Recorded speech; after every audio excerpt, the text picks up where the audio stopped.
What up, everybody? Rasati out here in Singapore. Thank you so much for coming back. This is the Night Owl podcast, and I wanted to jump back on today because I got some things I want to talk about, obviously. So, you know me, I usually scroll through social media first thing in the morning. It's about 8 o'clock on Thursday here in Singapore, and just drop baby girl at school, start my little morning routine, and wanted to kind of get a feel for what's going on in the world, what are people talking about, and I saw this quote, and I was like, yo, I definitely shared the quote. I tagged the person who originally created it and everything, but then I was like, you know what, I need to explain this because this is a really, really important concept. It's something that I've been doing for the last 10, 15 years, literally. So the quote basically says that stop waiting for your ship to come in. It may be that you need to build that ship. And it hit me because that's what I've been doing. A lot of times I find that there's a gap in the system. Maybe there isn't a solution for what I need and I have to figure it out for myself. I need to create the solution that I need in life. Um, there was a section of my life where I was working for lumber liquidators. I loved the job. I started off as a temp and they hired me on full time after 4 months because I proved that I was kind of decent with data entry. It was data entry. Come on. Anyway, so I proved myself. They hired me on, and I became the senior data analyst for the samples department at Lumber Liquidators. This was based out in Atlanta, Virginia. I used to have to drive an hour to work every morning, and I was killing it. I was doing it. You know, I'm kind of a workaholic, so once I have a project in mind, I'm not going to let it go that easy. I want to do as much as I possibly humanly can, and I found myself working about 80 hours a week.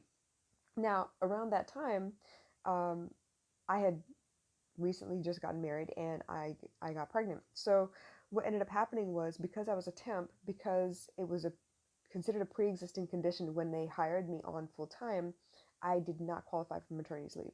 But I didn't think about all that at the time, you know, when I first figured it out, once I first found out that I was pregnant. So I just let my, supervisor know, so that they are aware, they can, help me maintain my safety and my sanity because I couldn't complain. I was so happy with the way I was dressing. I was in like sweatpants and a sweatshirt because it's cold inside the warehouse, but it's samples department, which means that they're cutting wood all the time. So I needed to have a mask on and I got to wear steel toe boots. So, I mean, hey, I was comfortable, right? But the other thing is I need to be very careful around the machinery. I need to make sure that people are being safe around me as well. And it was just, a lot to take in. So I made sure that my supervisor know, hey, I'm pregnant. I'm happy to do the work. I'm still going to put in 110% like I always do. And we'll just, when the time comes, we'll figure out what we can possibly do about this maternity leave situation because I was not qualified. So when the time came, and it was kind of sudden because baby girl came 2 weeks earlier than expected. I happened to finish work on a Friday, went into labor on Saturday morning, had her on Sunday morning, like early morning, because I was in labor for 13 hours. And then I was discharged on the Monday, which meant technically I'm supposed to report back to work. So, I mean, they were very kind and generous, and I was able to check my emails and shit from home because I had been doing that anyway. Working 80 hours a week means half of it you work at the office and the other half you work at home because Lumber Liquidators is a 24-hour business. It does not sleep. Warehouse is always open. There's a different shift every day. And so I was able to get a lot of the work done. Actually, I preferred working at night because no one else was there to stop me with meetings and stuff. Anyway, I digress. Come to find out that there really wasn't a very big solution, but I can't go into work with a newborn baby and I can't leave her at home with anybody. I kind of need to bond with the kid. You know what I mean? So my mom came home for about two months and we settled everything. And I was lucky enough in between, feedings and stuff that I worked around the clock. It was so bad that I actually moved downstairs because my husband could not sleep. He was complaining that he couldn't sleep. He didn't get a chance to rest or anything. So here I am. I moved downstairs. I made my office out of the kitchen table. I slept in the living room and I shuttled between the living room and the kitchen. Basically, that's all I really needed. Um, so when the baby slept, they say that you should sleep too because you need the rest. I didn't. I was working. I wanted to make sure that they had no reason to fire me. I needed the money. I needed the benefits. You know what I mean? Anyway, eventually, they got tired of the situation where I was working from home. I guess other people began to complain, like, how come she doesn't have to come? The work is getting done. It's not like I was like slacking on the work or anything, but favoritism and all that stuff started coming up. So I had to create a solution that worked for everyone involved. And so that I could actually be with my baby, because something funny happens, right? Once you start bonding with the baby, there's no way that you're going to leave it with just anybody if you really bonded with the baby. Some people do have postpartum. Some people do have difficulties bonding with their kids. Maybe it's over breastfeeding issue. Maybe it's over, just understanding the depression that comes along with suddenly like the attention really isn't on you anymore. It's on the baby. Like all that stuff comes into play, and that's part of how people deal, right? But I did not want anyone else to hold the baby. I did not want to leave it with anyone else. I was being selfish, and I was happy about it. But the point was, they were starting to call me into work, and they were like, "Nope, we need you here. We need you for meetings. We need you to do." Because if I'm the senior data analyst, that means I see every piece of data that comes through about how many samples. I was doing the planning, the shipping, the logistics, the purchasing. I was doing all of that for the samples department because no one else knew the data like I knew it. So they said I needed to be there for morning meetings. The morning meeting was at 8 o'clock in the morning. And I'm thinking, okay, how the hell do I do this? Because 8 o'clock in the morning, kids are getting ready to go to school and stuff. Like I need to make sure that everyone's settled. They have to be in school by 9. They have to make sure that they're getting to where they need to be. Like we can't afford to have all these things pop up and then I'm not where I need to be and the kids are getting, I can't push it all off on my husband either. Now, the good news is my husband didn't have to go into work until 10 o'clock every morning, which means with the commute, if I leave the office by 8:45, I can get home by 9:45 and he can get out the door, no problems. No problems. So I had to figure out, well, how the hell do I do this 8 o'clock meeting and then leave on time and still get home in time for me to be able to do all the other work? So I made a compromise. I was like, you know what, you want me to be here for the meetings, but it's not like there are any meetings after 8. It's the morning meetings, the morning briefing, so that the next shift can get on their way and know what they're supposed to do. But I still have a ton of work that I need to compile and put together, and reports that I need to, sort out. And I can do that from home. But if you really need me for this meeting, let me give you this solution that I came up with. It kind of just dawned on me one day. I was like, well, shit, you need me there for 8 hours a day. Lumber Liquidators is a 24-hour day business. The specific piece of the day that you need me there for is 8 o'clock in the morning. So what says that I can't come in at 1 in the morning and work until about 9 o'clock in the morning and then leave and go home? I've spent the 8 hours. I'm there for the meeting. I get the work done. It's quiet because no one's going to disturb me, or I can really get the work done and I can go home. Reluctantly, they agreed. I had to create the solution for me so that all parties were happy. Because the only solution they saw was that I had to put my kid in daycare and I had to come to work and do what everyone else was doing. I'm not going to do what everyone else is doing. It's just not who I am. Second example, came back to Singapore, and I was under the impression that, grandparents, family, everyone kind of pitches in and we raise our families together. It's like a village thing, right? It's not like that. Especially when you've been gone for about 35 years, they don't believe those things. And that's cool. Like everybody has their own way of doing things. But the predominant habit here in Singapore is to have a maid, somebody to live in the house with you and do all the housework for you. But here I was thinking, well, hold up, I gotta pay someone to live in my house and then have them do all the work that I should be doing while baby girl is watching the fact that, she sees me come home from work or whatever, and then I do what? Just be lazy and sit around until she has to go to bed? I can't do that. I'm one of those people that I work, I do things. Back in the States, I had a family of 5, and somehow we figured out how to get all the housework done, the cleaning done, and go to work and pick them up. And it worked. I didn't need a maid back then. How come I need a maid now? So I had to fight that idea because I didn't want to waste $500 a month. And it's not just $500 because I got to pay a levy on top of that, right? So I'm not paying that amount of money out of my paycheck every month where it could be going somewhere else instead. Plus, we had a really bad situation where the maid I tried it for a while. I'm not going to say I didn't try it. I tried it for a while because I was forced to try it. And eventually what happened was the maid was waiting for me to do the work because she was getting to the end of her contract and she was just not paying attention anymore. And it was difficult for me to see that. So ultimately, I got rid of her because baby girl safety is of the utmost importance. And I realized, hey, if baby girl's in school and I'm at work, why does there need to be someone living in my house? There's no damn reason, right? So then I was thinking, okay, well, I don't need anyone in the house. How difficult would it be for me to clean the house and to cook and to make sure that baby girl is taken care of at school? And it just so happened that it hit me, hey, I've done it before, I can do it again. It's not that difficult. And it's actually a little more economical because then I'm teaching baby girl what it means to run a house because she learns by watching, right? She is going to follow my example and not follow my words. So if I can't tell her that I raised her and show her that I'm raising her and help her learn what all skills she needs inside the house, who is going to do that for her? right? So eventually, what I created was a situation where, yes, I go to work and I come back. I rush back home to pick her up from daycare. She had to be in daycare. The only extra fee that I was paying was daycare, because in Singapore they decide that if you have a child, it's none of their concern. You should have a maid or someone in place that can take care of your kids so that you can work as many hours as they deem fit, but you're not going to get overtime or nothing. So it's strange that way. They'll come around eventually. HR will pick up their slack and figure out that, human relations is really important. But until then, I had to figure out my own way. It wasn't until I was put in several situations where I was literally running from the bus stop to get to my kid before they shut down the daycare. And I was freaking out. And I was like, you know what? I'm not going to live under this kind of pressure no more. I love my job. I love having a steady paycheck, but I'm not living with this but this is a lot of pressure for me. I can't do it. So eventually, I had to build another ship.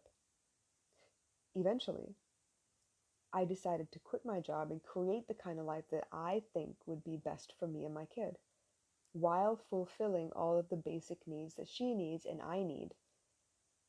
And from there, my life took on a completely different shape. Suddenly, I was running my own business. It wasn't like I jumped out of the blue and decided I'm going to quit my job and I have nothing to do. I'm just going to make money somehow. No, I've been doing this from home part-time in between all of my work. I've been teaching, I've been curating, I've been learning, I've been putting in effort to try and figure out what else is there that I can be doing that could make my home life a lot easier, my mental state a lot easier. And it was in that search that I found that a lot of people are looking for the same answers. So I started to build a ship. I did it part-time at first, and then eventually I was like, you know what? This is ready to take a life of its own. Let me go full-time with this. But even then, I had to figure out, well, how do I do this? Let me explain something to you. The school system in Singapore is great, but the school hours are a little bit crazy. Baby girl needs to be in school by 7:25. She gets out of school by 1:45. Now you tell me what office in any country in the world is going to let you go home at 1:45 to pick up your kid? Nobody. Now for a while, I had a job that allowed me to go home at lunchtime, pick her up and bring her back because it was a student care facility. So she would just go sit in the corner and do homework anyway. It was fine. But no one else is going to give you that freedom. No one else is going to be like, oh yeah, go on your lunch break and go pick up your kid and bring him back to the office because we're cool like that. No, it's not going to work that way. So I had to first wrap my head around the fact that suddenly she's home halfway through the day because I'd taken her out of daycare as well. I never saw the kid. I maybe saw her for an hour and a half every night, and then she was off to school again. It's more like, what kind of life is that? I don't want that. So yeah, building my own business meant that I had to reorganize my time. I had to really look at where my time was going, what pockets of time I had to be able to use as office work, and how I was going to make this work. She goes to school at 7:30. She gets out at, let's say, 1:30, right? 7:12 is 5 hours, and another hour after that. That's 6 hours. 6 solid hours that I could be working, which means drop her off at school, come back home with my drink and my two-step. I got my coffee in my hands, and I just open up my laptop and start working. How difficult is that? It's not difficult at all. And whether I have clients or not, I can be creating, I can be, doing research, I can be writing, I can be doing all kinds of stuff. 6 hours is a long time if it's uninterrupted. And I mean, if you have your breakfast first, by the time lunch rolls around and you go pick up the kid, you can have lunch. 6 hours solid, no breaks. So I created my own office hours. So yeah, 6 hours straight I work. And then in the evenings when she goes to bed, I still have a couple more hours that I can deal with time zones and stuff and still help people, still serve people. I couldn't have been more proud, but you know what? It took a little bit of, ingenuity. It took a little bit of open-mindedness. And yeah, I had to build the ship. Every step along the way, I've had to build the solution that I wanted. I didn't have the kind of job that could give me the freedom to be with my kid. I had to create it. I didn't have the kind of work hours that meant that I could really serve the community. I had to create it. I didn't have the kind of business niche that helped me to be able to really make a difference in the world. I had to create it.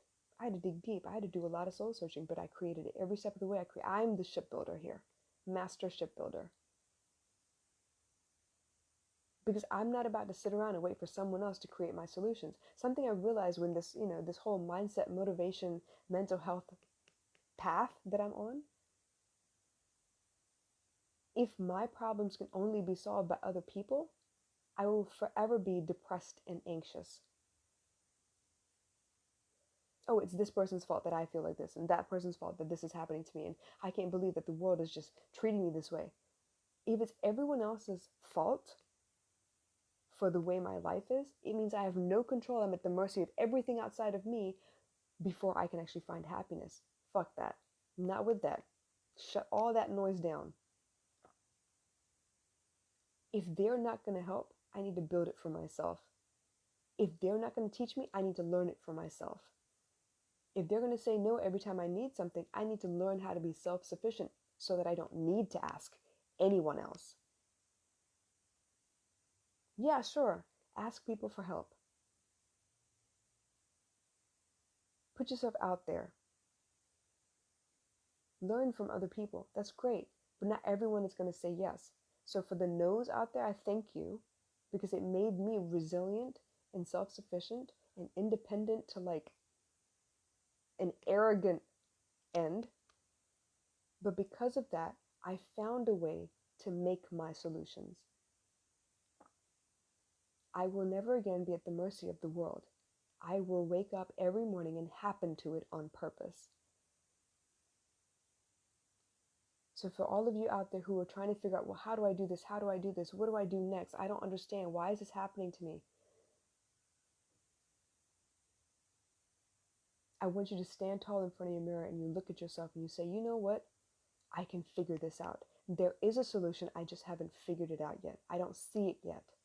Get a different perspective. I really love that scene in Big Hero 6 where the older brother is holding the younger brother and he's like, use that big brain of yours and get a different perspective. And he kind of hung him upside down and swung him around a little bit just to be silly and to look at it from a different angle. And suddenly he had a new idea. A lot of times when I can't see the solution, where I'm struggling, I'm really, really just frustrated and angry and I am just at a loss, what I find is I need to step away from that situation altogether and do something completely different. And eventually, the solution will present itself.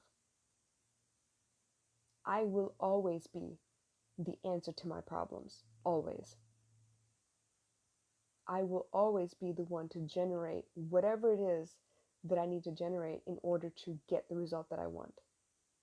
Now, last night I was talking about making as many mistakes as possible. Make them all. Make all the mistakes, because from the mistakes you learn what works and what doesn't work, and what aspects of it works and doesn't work. When you're working with computer programs, a lot of times when you run a program or if you create, a sequence, or even if you test data and you're trying to run the reports, you're trying to pull the data for the reports, something will glitch somewhere, something will happen and you don't get the stuff that you need. But it's in those places that you learn to make it stronger. It's in those error messages. It's in those, default settings that, you can't get by because you can't remember what you created it from, like way back in the beginning, because the data has evolved. The use for the information has evolved. It's in those places that you make things stronger. I think I talked about working at the Grand Hyatt for a while and using the operating system. I think I made every possible mistake with booking and blocking rooms.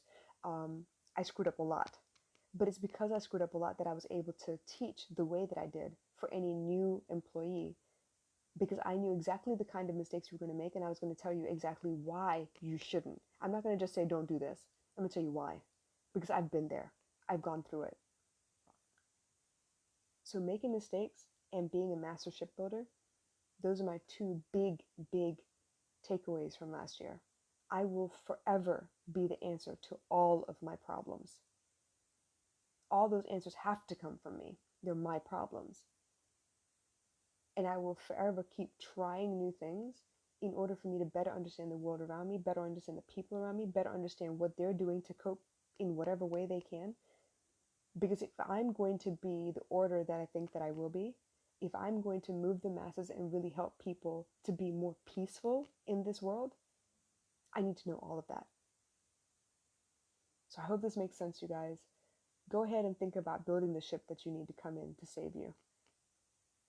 Because I guarantee you, only you can find a solution that works for you. People are going to miss pieces if you get it from outside. You got to figure this out. You can. You just got to keep an open mind.